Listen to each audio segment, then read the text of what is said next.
Pemirsa, kualitas kredit perbankan di Bali dan Nusa Tenggara tetap terjaga di bawah threshold 5% dengan rasio kredit bermasalah atau non-performing loan (NPL) gross sebesar 3,09%, sedikit lebih tinggi dibandingkan posisi Februari 2024 yang sebesar 2,51%.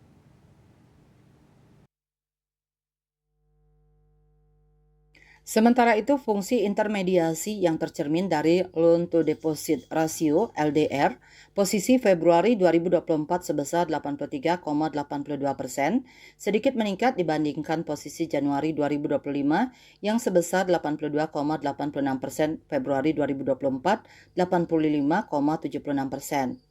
Kepala OJK Provinsi Bali Kristianti Pucirayu di Denpasar mengatakan rasio LDR yang meningkat dibandingkan Januari 2025 antara lain karena peningkatan nominal penyaluran kredit secara MTM lebih tinggi dibandingkan peningkatan nominal dana pihak ketiga DPK.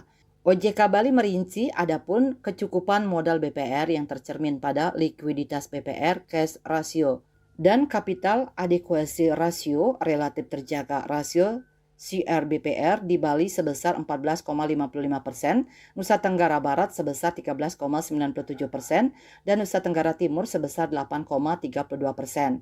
Sementara CAR BPR di Bali sebesar 36,03%, Nusa Tenggara Barat sebesar 47,09%, dan Nusa Tenggara Timur sebesar 46,88%.